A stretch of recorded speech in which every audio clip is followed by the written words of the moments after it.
चाहे नौकरी हो या लड़का, होना तो सरकारी ही चाहिए। हमने ऐसे हजारों किस्से देखे होंगे, हजारों मेमेस देखे होंगे जहाँ पे एक लड़के की योग्यता बस यही है कि वो सरकारी नौकर है। अब नौकर कहते ही ये मत समझ लेना कि वह मेरे और आप जैसे लोगों की सेवा करने के लिए बैठा हुआ है। और हम और आप जैसे आम नागरिकों के हिसाब से देखें तो ये ऐसे नौकर है जो कभी समय पे काम नहीं आते, चाहे बैंक हो या पुलिस स्टेशन या कोई आरटीओ ऑफिस या पासपोर्ट ऑफिस। अक्सर हर उम्र के तगादे पर सभी दफ्तरों में हर मनुष्य को एक बार उसके चक्कर काटना जरूर पड़ता है। तो इससे ही पता चलता है कि ये सरकारी नौकरी वाले कितने बहुमूल्य हैं हमारे देश के लिए। आखिर वो कहते हैं ना, ये नहीं तो कौन। फिर आखिर इतने डिमांड में सरकारी नौकरी हो भी क्यों ना। जब 1000 एलिजिबल कैंडिडेट्स जॉब के पोस्ट के लिए अप्लाई करते हैं, उसका एग्जामिनेशन देते हैं, तो फिल्टर होते होते उनमें से सिर्फ 8 लोगों को वो स्पेसिफिक पोस्ट पे जॉब मिल पाती है, उस नौकरी में जगह मिल पाती है। शायद इसी के लिए गवर्नमेंट जॉब इज कंसिडर्ड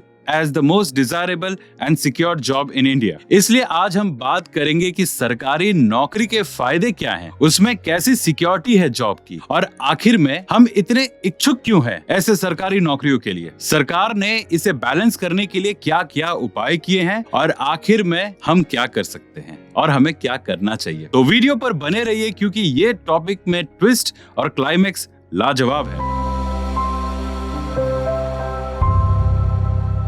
नमस्कार, मैं हूं विक्रांत और आप देख रहे हैं न्यूज रत्न हिंदी। तो बात अगर फायदे की करे तो सरकारी जॉब आपको एक stable career, decent salary, allowance यानी सरकारी भत्ता, जॉब सिक्योरिटी के अलावा बढ़िया पेंशन जो बुढ़ापे का असली और एकमात्र सहारा होता है, सोशल स्टेटस जिसमें आपको एक खूबसूरत बीवी, एक दहेज में मिली गाड़ी और कुछ कैश का इंतजाम तो हो ही जाता है। पर यह बात बस कल तक की थी और आज की बात करें तो शायद सरकार ने हमारी समस्या को समझते हुए उसका समाधान निकाल लिया है, जिसका नतीजा ये है कि गवर्नमेंट जॉब सीकर कैस्टोफर्स ने सरकारी जॉब की नौकरियों को अब उतना तवज्जो देना बंद कर दिया है। जहां एक जमाना था लोग सरकारी नौकरी के पीछे भागा करते थे, आज प्राइवेट सेक्टर उतना ही बढ़िया कंपटीशन दे पा रहा है। So the government has been following a policy of physical consolidation, यानी सरकारी राजकोष में कटौती होने के कारण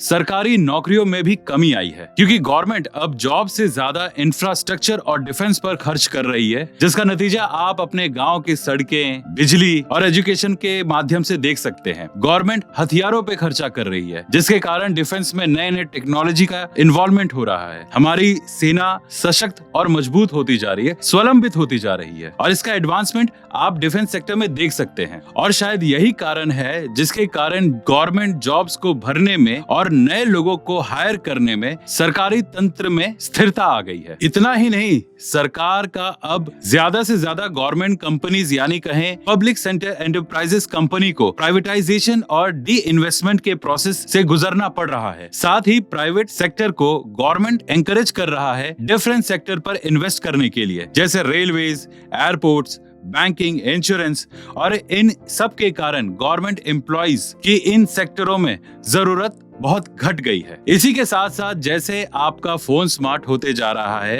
अपग्रेड होते जा रहा है, आपके इंटरनेट 4G से 5G पे चली गई है, पैसा कैशलेस हो गया है, तो वही गवर्नमेंट भी न्यू टेक्नोलॉजी को अडॉप्ट कर रही है और डिजिटल प्लेटफॉर्म को इम्प्रूव करने की कोशिश कर रही है। अपनी एफिशिएंसी और ट्रांसपेरेंसी को बढ़ाने के लिए गवर्नमेंट हर वो कदम उठा रही है जो जरूरी है, जिसके कारण ह्यूमन रिसोर्स की डिमांड कम हो गई है गवर्नमेंट सेक्टर में। अगर गवर्नमेंट की माने तो सरकार यह तर्क दे रही है कि उन्हें बड़ी कठिनाई हो रही है यंग टैलेंट्स को गवर्नमेंट वर्कफोर्स जोड़ने में, क्योंकि गवर्नमेंट का मानना है कि काफी यंग और क्वालिफाइड कैंडिडेट्स प्राइवेट सेक्टर यह अब्रॉड को ज्यादा प्रेफरेंस दे रहे हैं, क्योंकि यहाँ वो अपॉर्चुनिटी और इंसेंटिव नहीं मिल पाती, वैसा वर्क कल्चर नहीं है। पर अगर डेटा की माने तो ministry of statics and programme implementation के मुताबिक 2019 में लगभग 1.5 करोड़ एप्लीकेंट्स ने वेरियस एग्जामिनेशन दिए थे सेल्फ सिलेक्शन कमीशन के, जिसमें एप्लीकेंट्स को अलग अलग पोस्ट पर भर्ती होने का मौका मिला जो मिनिस्ट्री से जुड़े हुए थे, जिसमें सिर्फ 1,30,000 कैंडिडेट्स फाइनली सेलेक्ट हुए। इसका मतलब यह है कि 0.09% है आपके सरकारी जॉब या मिनिस्ट्री में जॉब लगने के, वो भी तब जब आप एक एवरेज स्टूडेंट हो। वैसे ही यूपी बिहार का फेवरेट एग्जामिनेशन यूपीएससी के एग्जामिनेशन के लिए 2019 और 20 में एस्टिमेटेड 9.5 लाख एप्लीकेंट्स ने सिविल सर्विस प्रिलिमिनरी एग्जामिनेशन दिए थे, जिसमें मात्र 11,800 कैंडिडेट्स रिकमेंड हुए और अपॉइंटमेंट दिया। यानी इसका मतलब ये है कि जो रेशियो है भर्ती होने का वो 0.12% है। वहीं पूरे देश को सरकारी नौकरी दिलाने वाला रेलवे रिक्रूटमेंट बोर्ड 2018-19 के मुताबिक 2,40,00,000 एप्लीकेंट्स ने एग्जामिनेशन दिए थे अलग अलग पोस्ट के लिए, पर सिर्फ 1,20,000 कैंडिडेट्स को ही अपॉइंटमेंट लेटर नसीब हुआ और इसका रेशियो बनता है 0.05%। अब आपके मन में ये सवाल आ रहा होगा कि सरकार झूठ बोल रही है या फिर डेटा झूठ बोल रहा है, पर सच कहूं ये समय की मांग है और हम सब जानते हैं कि समय आजकल खराब चल रहा है। चाहे दुनिया हो चाहे आपस में हो, लोग काफी लड़ रहे हैं, बहस कर रहे हैं। नतीजा जो भी हो, सरकारी नौकरियों के मामले में चाहे कोई भी सरकार हो, नौकरियां गवर्नमेंट जॉब से ज्यादा पॉलिटिकल स्पीचेस में दिखती हैं। आप 50 साल के कोई भी स्पीच खोल के देख लीजिए, हर नेता यही भाषण में कहते नजर आता है कि हम आपको सरकारी नौकरी दिलाएंगे, आपको अच्छा इंफ्रास्ट्रक्चर देंगे, आपको एजुकेशन देंगे, आपको रोड्स अच्छा देंगे। जहां 75 साल में हर नेता एक बार जरूर ये कह जाता है कि बेरोजगारी हटाएंगे, पर जितना बड़ा देश उतना ही बड़ा पॉपुलेशन है हमारा। तो यकीन मानिए आने वाले भविष्य में भी ऐसे प्रॉब्लम से आने वाली जनरेशन को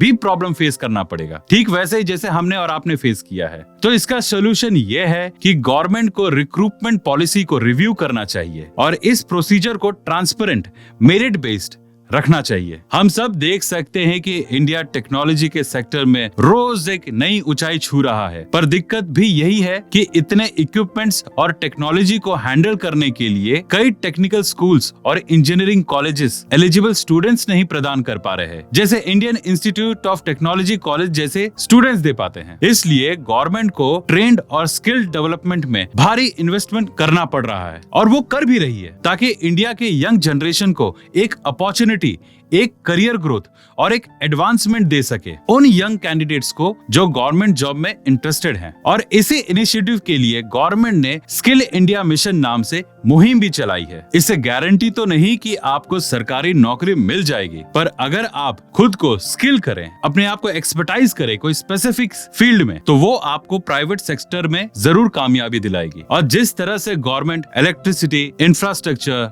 रोड, ट्रांसपोर्ट, इंटरनेट पर इन्वेस्ट कर रही है, इससे जरूर नजर आ रहा है कि सिर्फ बड़े शहर ही नहीं बल्कि कई टेक्निकल काम अब छोटे शहर और गांव से भी किया जा सकता है। मिला जुला कर यही समझ में आता है कि आपको ही स्किल बनना पड़ेगा। अब चाहे कोई पढ़ा लिखा हो या ना हो, आज इंटरनेट हर एक के पास है, तो इंटरनेट का इस्तेमाल करके सीखिए, समझिए, करिए। इसी से आपका भविष्य उज्जवल होगा। आशा करता हूँ आपको हमारा वीडियो पसंद आया हो। कृपा करके लाइक, सब्सक्राइब और कमेंट जरूर करें। आपका योगदान हमारे लिए बहुत महत्वपूर्ण है। धन्यवाद। जय हिंद।